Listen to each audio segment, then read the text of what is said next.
Hello po, ako po si Brian J.G. Maluyo. Nakatira po ako sa Roas, Isabela, and nakagraduate po ako ng Bachelor of Secondary Education, major in Mathematics, last August 6, 2023.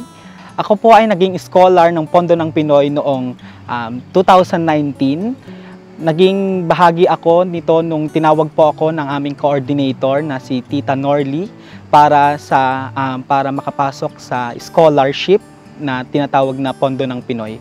Ako po kasi ay active server ng ating simbahan at isa rin po sa mga medyo less or mga nasa mahirap na pamilya.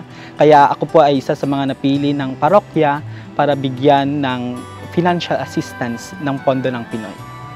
So, yung Pondo ng Pinoy, isa po yan sa nakatulong sa amin during COVID kasi wala po kaming mapagkikitaan na trabaho yung magulang ko. Kaya ang Pondo ng Pinoy ay napakalaking tulong sa amin kasi monthly nagbibigay sila ng allowance sa amin, and during pandemic din po nakatulong din po ang Pondo ng Pinoy kasi may mga programa silang binibigay sa amin kagaya ng spiritual development. Ayan, so yun po. So gaya nga po ng nasabi ko kanina, kami po ay nabibilang sa mahirap na pamilya. Ako po ay nabilang sa isa sa mga nasa poverty line.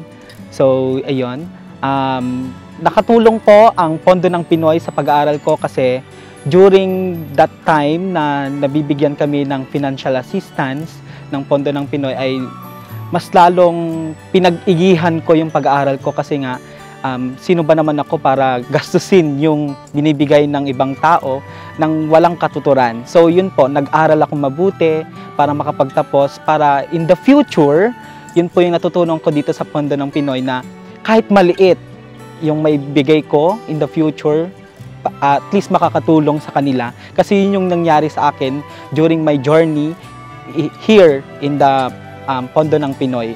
Tinulungan nila ako makapagtapos kahit konti lang ang naibibigay, at least may napatunguhan yung binigay nila sa akin. So ang Pondo ng Pinoy po ay merong binibigay na bote-bote para makapag-ipon. So yun po ay nagbibigay din po ako ng ganon.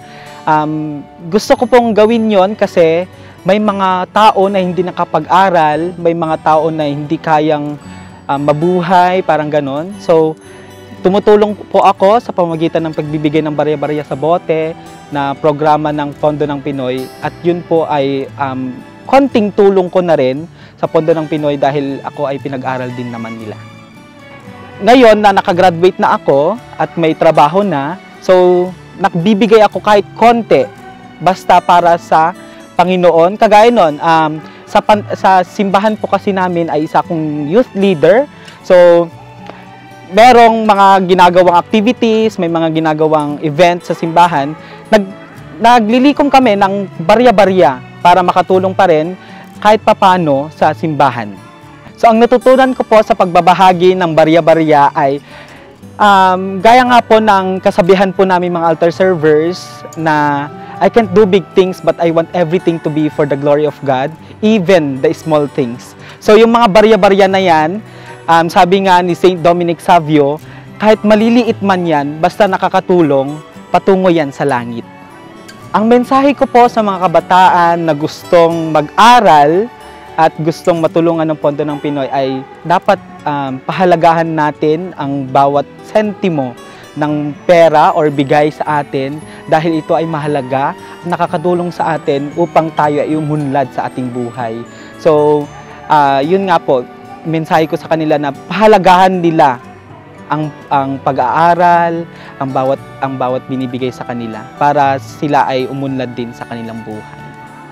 Maraming salamat po sa Pondo ng Pinoy Community Foundation dahil napag-aral ako ng 4-year course na Bachelor of Secondary Education. Maraming salamat po.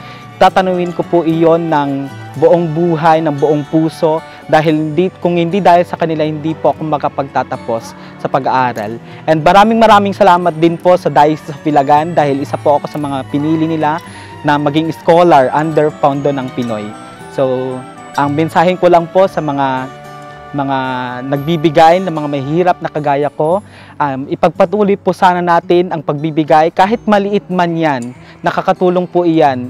Makikita nyo po dito sa video na yung barya nyo, yung sentimo nyo na yan, ay napagtapos nyo po ako ng Bachelor of Secondary Education.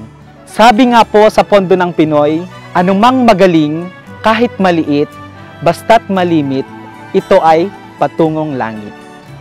Maraming salamat.